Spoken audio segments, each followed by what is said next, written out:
beaut, isn't it? A 1956 Chevy Bel Air. And later on, we're going to have a look at some other classics on Motoring 93 when we browse through the Shelby shop in Milton, Ontario. And you know, when you look at a car like this, you can't help but think back to when we were young.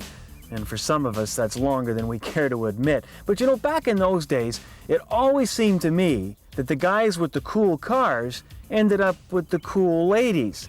Or was that just my imagination? Or maybe I was just watching too much TV.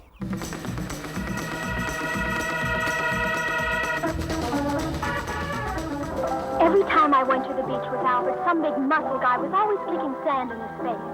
It made me so mad. He tried all the exercises, went through the diets. I wonder whatever happened to him. Albert's a Mustanger now. He bought a beautiful Mustang convertible, one of 3 Mustangs for $65. Nothing soft about this car, except the all-vinyl interior and the carpeting.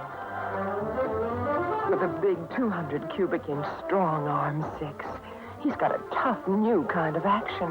And when he added optional power brakes, power steering, all of a sudden his whole life changed. Nobody's kicking sand at Albert now. We don't spend much time here anymore. Put a few kicks in your life. Take a Mustang out for a little road work. Mustang, Mustang, Mustang. Now I ask you, why can't they make car commercials like those anymore? They've got to sell cars, but you know, that commercial really illustrates the fact that even back then, advertisers realized that cars do have a certain sex appeal, and they could even boost someone's image, not to mention sales. Now, advertisers aren't quite as obvious anymore, but the same can't be said for the many car shows that are held each year across the country. Along with the hot rods, you can always count on a bevy of beauties and even beauty pageants to help draw the customers. Bill Taylor is a longtime car enthusiast who writes for the popular wheels section of the Toronto Star. Now, Bill loves to attend car shows, but he's fed up with the bikinis, and he's even threatened to boycott his favorite shows as long as the girls and the beauty pageants remain. Surprised me actually that in this day and age they're still doing this. You know, I thought car shows had gotten out of the whole chicks in bikinis thing. I mean, it's a family-oriented activity now, as a lot of women are active in it, and it's just inappropriate.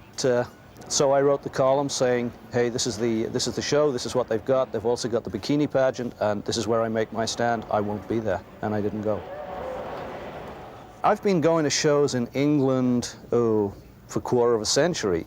In the States, I guess the first show I went to was in '73 in New York, and as I recall, there certainly wasn't a beauty pageant. There may have been women around the cars, you know, scantily clad, but I mean, maybe it was more acceptable then, I don't know, but I don't think it's not acceptable now. It's totally inappropriate.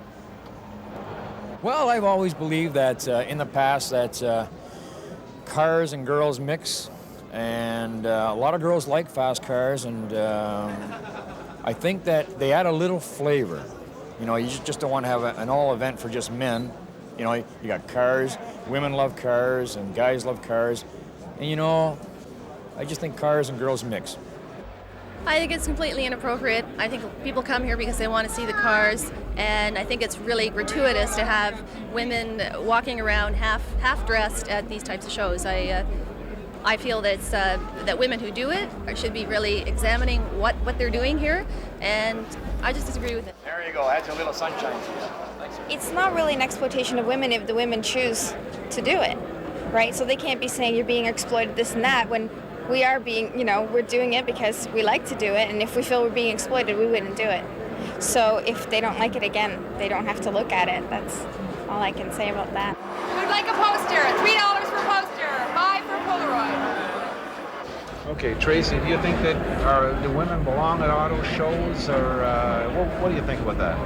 I think it's great. I think cars and the car shows go hand in hand. If it's done tastefully, I think it's great. And I think that there's far too many more important issues in the world that should be discussed. Good. Feminism is, you know, such a minuscule little thing. Personally, I find it very distracting. I find sometimes when I'm wanting to see a product, I can't get to that product because there are so many people around that are just busy looking at, ogling at the woman and taking pictures and stuff. I can't even get in there. I find it very distracting, yes.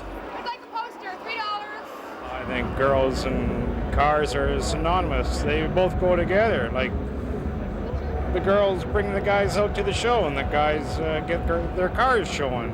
So I don't see anything wrong with it. Not one thing. I think there was somebody that wrote an article in the paper recently saying that girls and cars don't go together.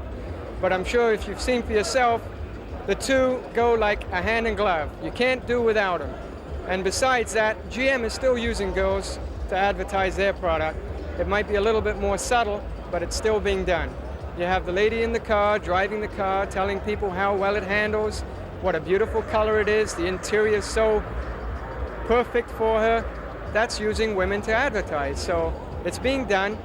Muscle cars and women go together. How's it work for you here? Pretty good business? I think it's working great. Otherwise, I wouldn't be here and I wouldn't be making a calendar every year. That's all I could tell you.